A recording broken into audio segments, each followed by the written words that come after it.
Welcome to the Disney Wedding Podcast.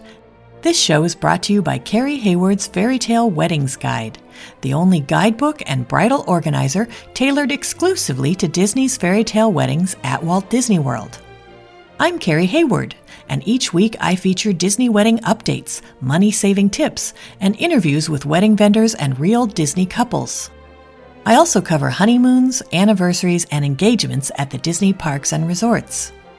Join me now as the Disney Wedding Podcast celebrates romance at Disney destinations.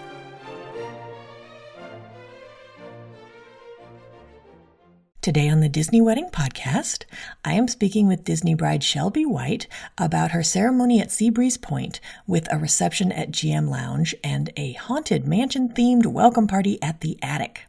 I thought you guys would be interested to hear how she chose these locations and how she planned everything and how it all turned out. So welcome, Shelby. Hi, it's so great to be here. Thanks so much for being on the show today. I always like to start at the very beginning and find out how you and your fiancé decided that you wanted to have your wedding at Disney. I grew up going to Disney. I think we went probably every 2 years or so. We used to go to holidays there back before it was super busy. And then my husband, his family went down there because they had vet conferences and his dad always took them down there. And we moved down to Georgia. We got annual passes. We had a good time, and we just kept going 3 or 4 times a year. After looking at venues where we live now in Tennessee, I realized that for what I wanted, Disney was kind of the one-stop shop. It also helped that we love Disney, but it was also just for what we would pay here. In all honesty, Disney was not that much more. Plus, they have really excellent, unique venues, and really, I wanted to be able to show our friends and family, hey, I love this dessert from Liberty Tree. It's my favorite. Here, try it. It's that Disney magic that you can't get anywhere else. That's wonderful. So it sounds like your friends and family on both sides were not surprised when they found out where the wedding was going to be? It was not a shock.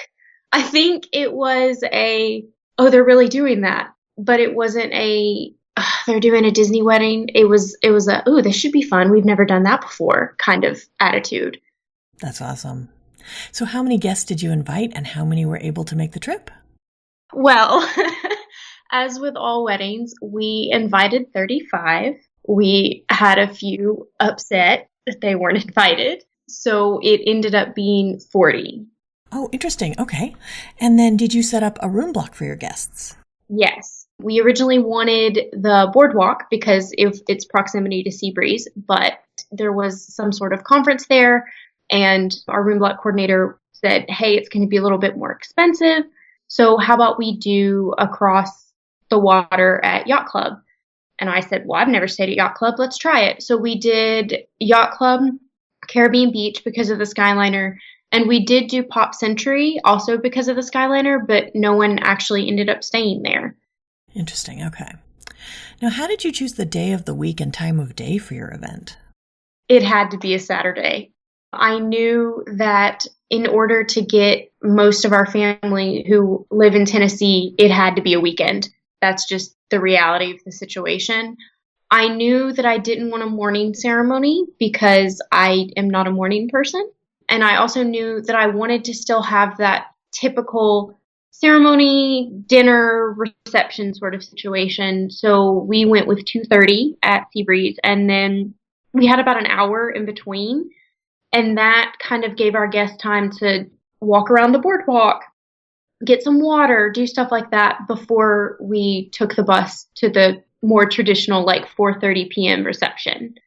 Got it. Okay. So how did you choose Seabreeze Point for your ceremony and GM Lounge for your reception? I didn't. We were originally at Luau Pointe, which I'm sure a lot of listeners know is a pile of nothing. Rubble. Yeah, we were offered Seabreeze or the Wedding Pavilion, and with how few people I had, the Wedding Pavilion wasn't for me.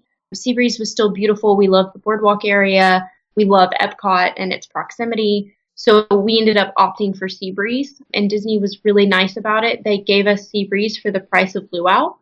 Now, GM Lounge was also a complete accident. We were originally at Terrace de Fleur, and they told us that we could not have standing tables anymore and that they would not allow us to have our own music.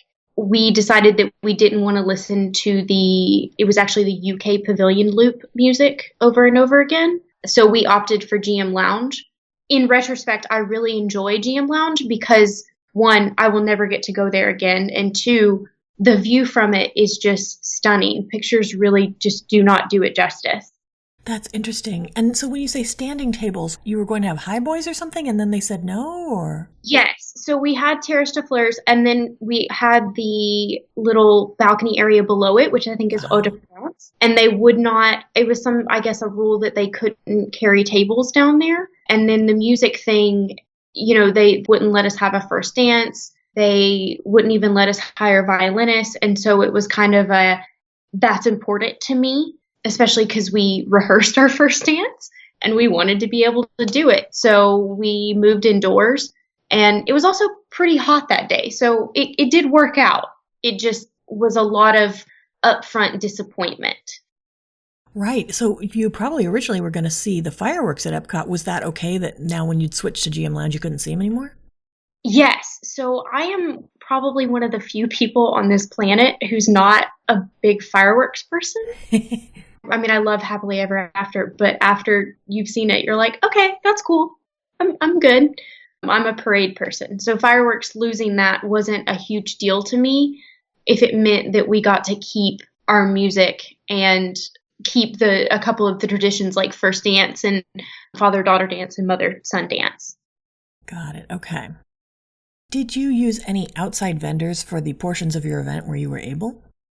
We hired the outside vendors that we were kind of required to hire by Disney. We hired Valerie Tucker to be our officiant. I love her spirit. She is spunky. She is, short and spunky. That's how I would describe her. She's also very accommodating to all couples, and that was kind of important to us just to support that. We hired hair and makeup through Fairy Tale Hair and Makeup.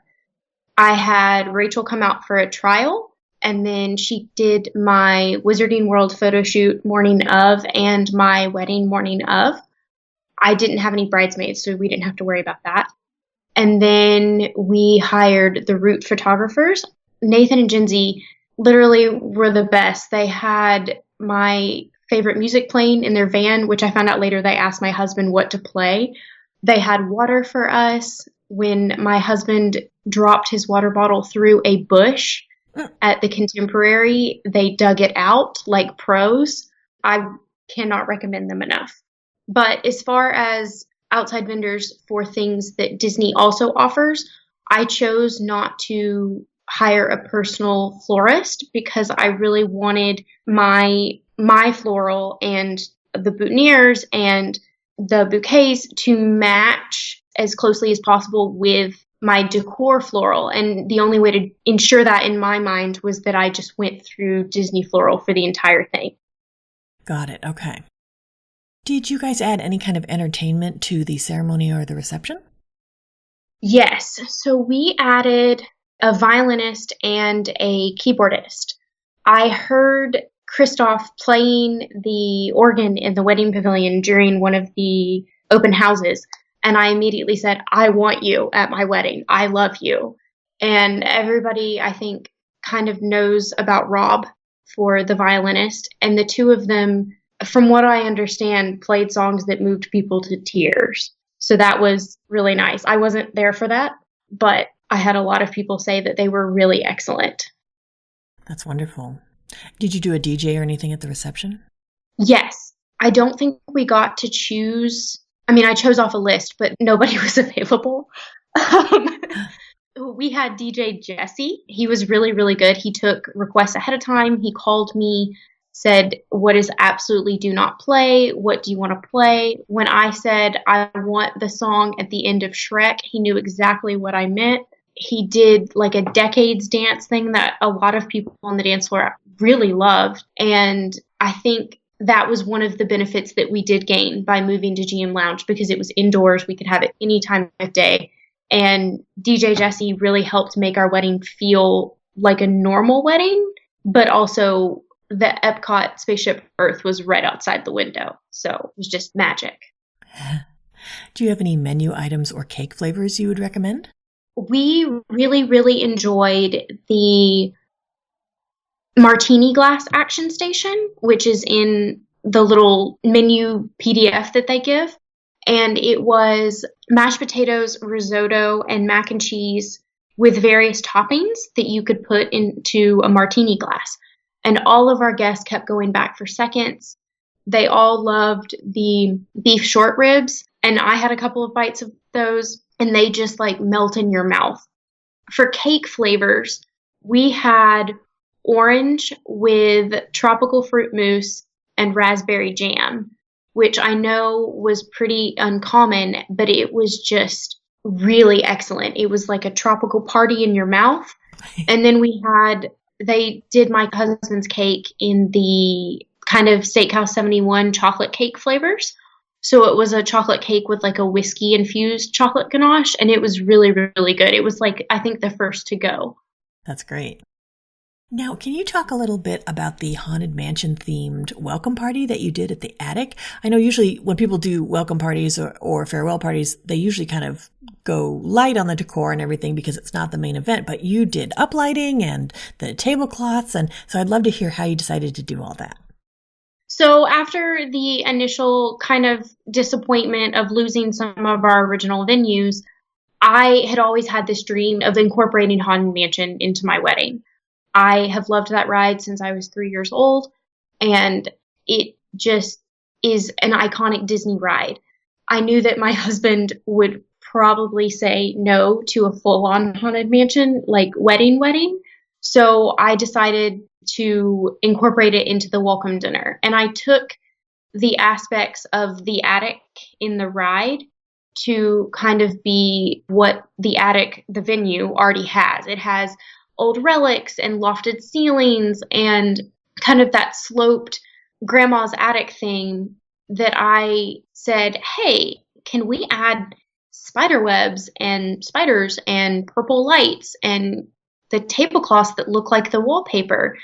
And the florist that worked with me said, I don't think I've ever seen anybody do that, but I'll ask. And it came to one of those points where if I had an idea, I just asked, can we do this? And normally they had to find out, but I actually wasn't told no on anything that I wanted to do. And so I kind of just went with it and went all in on the as spooky as it could be without a fog machine, because I did want a fog machine. But it was, I think the fire department had to get involved. It was a whole thing, so we didn't do that. But I walked in and I said, that's what I wanted. And it was awesome. That's amazing. You guys also did a portrait session at Universal Studios with David and Vicki Arndt. Can you talk a little bit about that?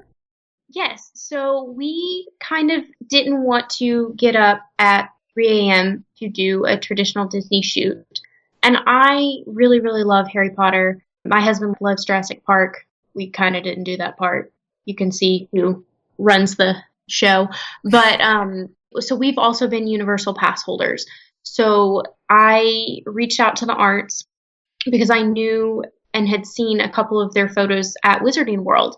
They were only able to do it on, I think, weekdays, except for Friday, because they were shooting weddings during the weekends. And so we made it work. And we had to get there at early entry, which was part of our Universal pass holder deal, I guess. So we got there at 8 a.m. But I think if you're staying at a hotel, some of the hotels have early entry, so you could also do it that way. But I don't think a regular ticket will get you early entry. So we started out at Universal Studios Park, and we went back to Diagon Alley. They took pictures of us in front of the brick wall and the dragon and Fred and George's joke shop. And then we rode the train over to Hogsmeade, and we took pictures there. We even took pictures on the train, in the train station. They have a picture of me walking through platform 9 3/4 as I disappear. And then we took pictures in front of the castle. So it was incredibly sunny to the point where I had to close my eyes in some of the pictures because that day it was just blazing sunshine. But the team members at Universal were really nice. Everybody congratulated us. Guests would just move out of the way and let us take pictures. And I kind of felt awkward. I was like, hey, this is your vacation too. But the guests were so nice about it. And we had our wands. I had my Ravenclaw diadem necklace. He wore his Gryffindor tie. And it was a lot of fun. The arts were really professional. They were fun. They made me twirl around in front of Honeydukes, which is one of my favorite photos. And then afterwards, we rode Spider-Man and left. And we were done with our little portrait session in 2 hours. It was great. That's awesome.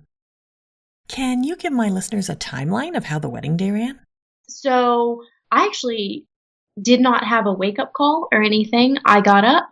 I had one of our friends bring me a Starbucks. They showed up to help me get ready at, I don't know, maybe 10:30, I think is what time Rachel from Fairy Tale showed up. We kind of hung out. They tried to get me to eat. Of course, I didn't want to. I was ready by 11:30. So then I went downstairs to do a first look with my dad at, I believe it started at noon. And after we did that, it was another 30 minutes before the Roots needed me with Michael. And I just kind of chilled. We ended up being ahead of schedule, I believe. So then we took pictures. It was very important to me that I got a monorail photo. Because I lost Luau Pointe, that was one of my things that I really wanted was a monorail photo. So we had built into the timeline from 12:30 to like 2 basically that the Roots would take us over to the Contemporary or the Grand and get us a monorail photo. So we did that.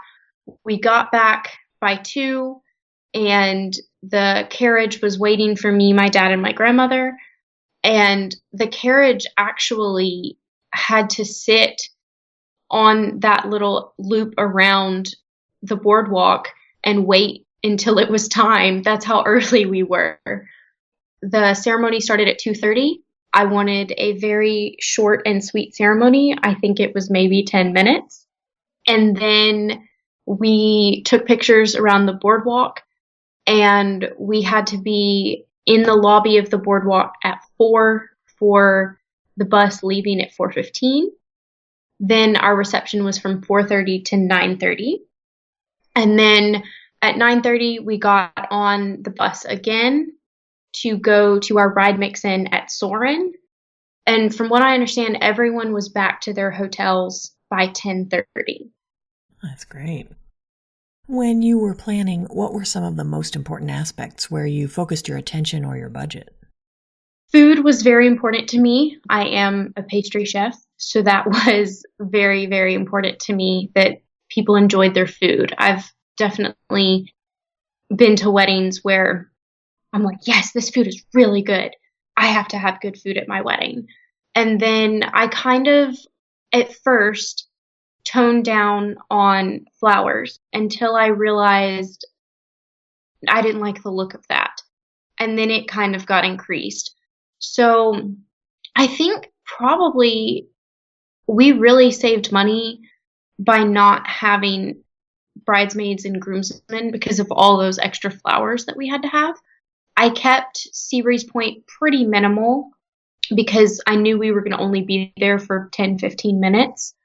But then the reception, I wouldn't say that I just, destroyed the budget, but I tried to keep it classy, but still not bare bones, if that makes sense.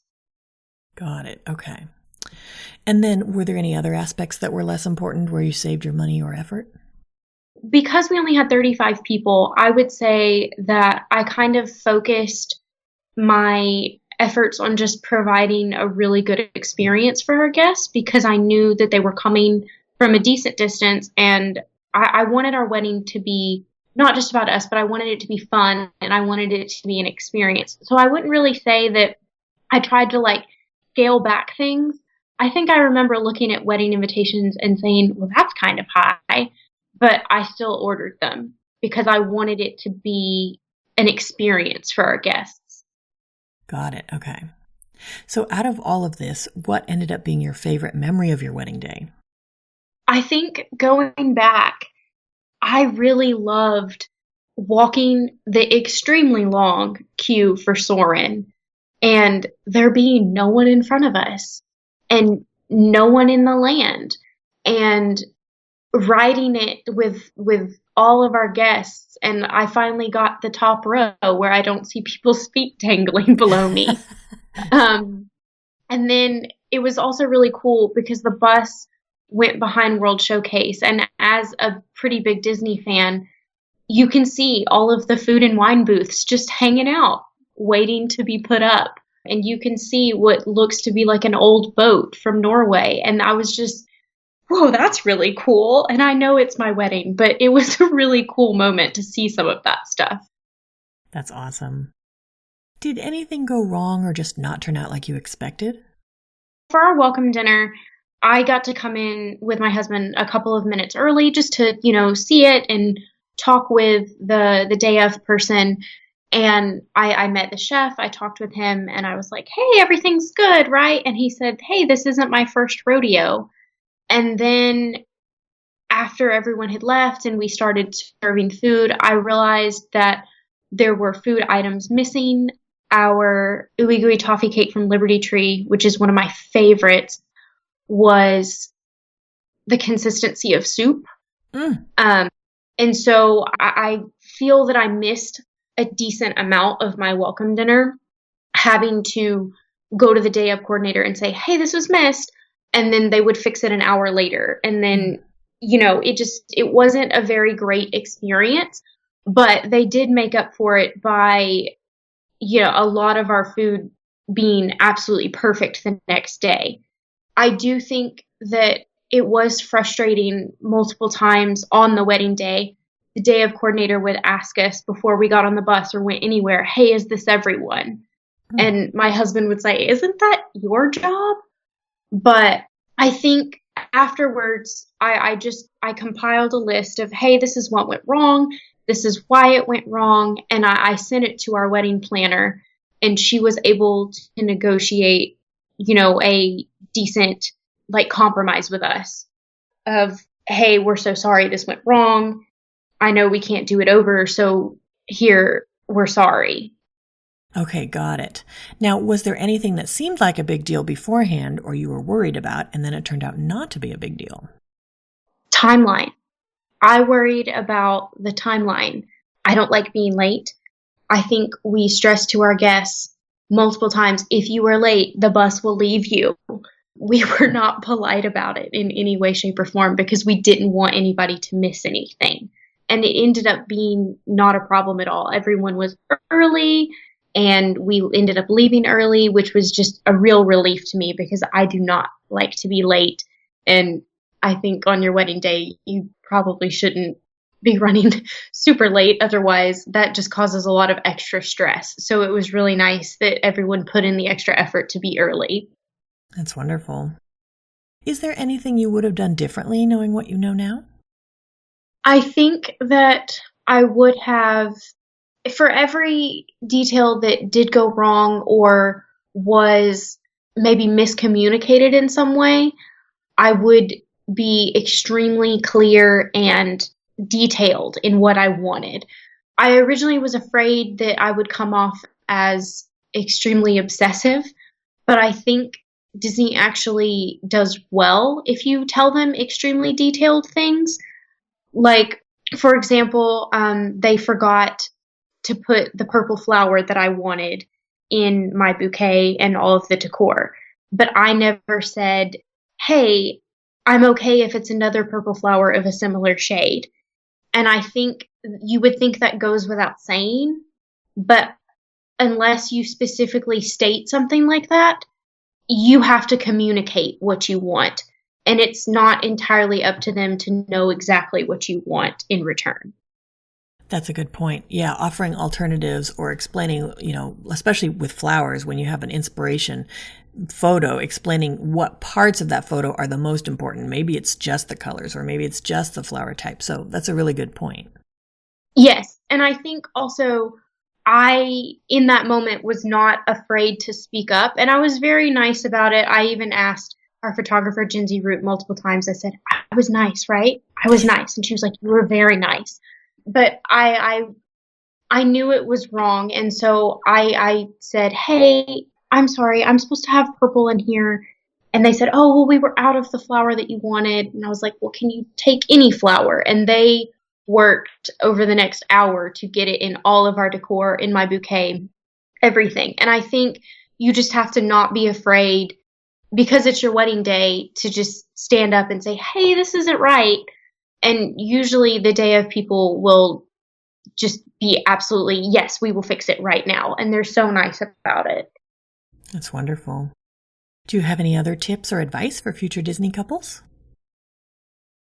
Again, I think just be so detailed. And I am a very detailed person, and I thought that I was detailed. But I think if you want something, ask. That's something my mom always taught me, was it never hurts to ask. And I found that out with the Haunted Mansion decor. It went perfectly. Everything that I asked for, I was able to have. And it worked out as a beautiful, beautiful location. That's fantastic. Well, Shelby, I think you've offered a lot of great tips and advice for anyone who's interested in getting married at Walt Disney World, and I appreciate your taking the time. Yeah, thank you. That's our show for today. I'm your host, Carrie Hayward, inviting you to join me again next week for another episode of the Disney Wedding Podcast. Past shows and tons of photos for each episode are available on my website, DisneyWeddingPodcast.com, or listen in your favorite podcast app. And for instant answers to all your Walt Disney World wedding questions, check out Carrie Hayward's Fairy Tale Weddings Guide, available as an interactive ebook with continual free updates at fairytaleweddingsguide.com.